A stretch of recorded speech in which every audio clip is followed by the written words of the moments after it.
বিএনপির জন্য চোখের সামনে যে কি আছে তারা বুঝতে অনেক কষ্ট হচ্ছে। বিএনপির নেতারা শব্দগুলো ব্যবহার করছেন ধোঁয়াশা অথবা কুয়াশা। এই সরকারের যে বর্তমান অবস্থান, এটা বিএনপি মনে করছে তাদের জন্য একটা ধোঁয়াশামূলক অবস্থান। একদিকে সার্জিস লিখছে আগামী 5 বছরের জন্য ওনাকে প্রধানমন্ত্রী চায়। পিনাকি দাবি করছে নির্বাচন ছাড়াই জাতীয় সরকার গঠন করে ডক্টর ইউনূসকে 4 বছর রাখা উচিত উপপ্রধান উপদেষ্টা তারেক রহমানরে বানাইয়া।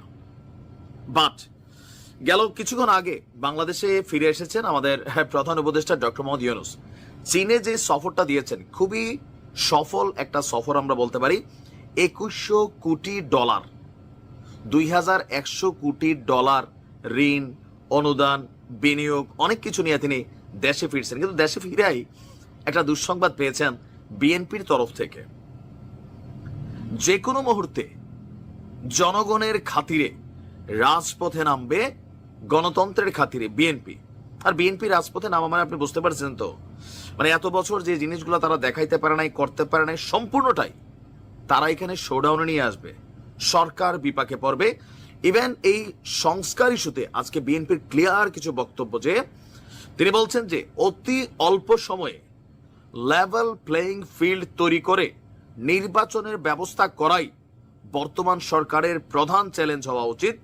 জনগণ নির্বাচিত সরকার চায়, যেখানে প্রতিনিধিরা জনগণের কাছে দায়বদ্ধ থাকবে।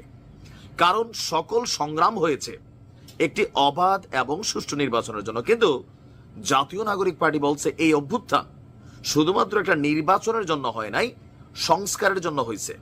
বিএনপির বক্তব্য, জনগণ অনির্দিষ্টকালের জন্য এই সংস্কার তারা এই মুহূর্তে চাচ্ছে না।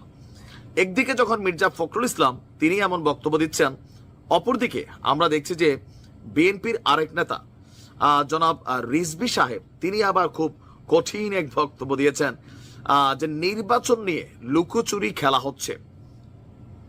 আর নির্বাচন নিয়ে সরকারের যে টাইম ফ্রেমটা, এটাও কিছুটা লুকোচুরি করা হচ্ছে, বা এটাতে বিএনপি ক্লিয়ার না। এখন এই কথাটা কেন আসছে? গেল কয়েকদিন আগে ইন্টারন্যাশনাল ক্রাইসিস গ্রুপের কাছে আমাদের প্রধান উপদেষ্টা বলছিলেন যে ডিসেম্বর অথবা মার্চ। আবার গেল 2-4 দিনের মধ্যে খবর চলে আসলো ডিসেম্বর অথবা জুন। এখন বিএনপি নিশ্চিত হতে চায় ডিসেম্বর নাকি জুন। প্রধান উপদেষ্টার কথার উপর তারা আস্থা রাখতে পারতেছে না। ইভেন উপদেষ্টা পরিষদের যে সকল সদস্যরা বিভিন্ন জায়গায় বক্তব্য দিচ্ছেন, তাদের কথাতেও বিএনপি পড়ছে অস্বস্তিতে। এর মাঝখানে হঠাৎ করে ডক্টর ইউনূসকে প্রধানমন্ত্রী চাওয়া, জাতীয় সরকার বানাইয়া প্রধান উপদেষ্টা হিসেবে আরো 3-4 বছর রাখা। আর যারা এই কথাগুলা বলছে তারা চেটু মেটু কোনো প্লেয়ার না, তারা চাইলে অনেক কিছুই করতে পারে।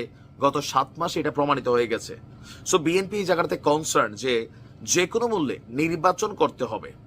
আর কখন কোন চিন্তা ভাবনা, ফন্দি ফিকির অথবা কোন পরিকল্পনা এই সরকার এস্টাবলিশ করে, এটা নিয়ে বিএনপি সবচেয়ে ভয় পাচ্ছে। কেন? নির্বাচন পিছাই যাবে। এখন আদৌ কি আসলে নির্বাচন ডিসেম্বরে হবে? আমার মনে হয় হবে না। তাহলে পরবর্তী স্টেপ জুন, সেইটাও এখন শঙ্কার বিষয়।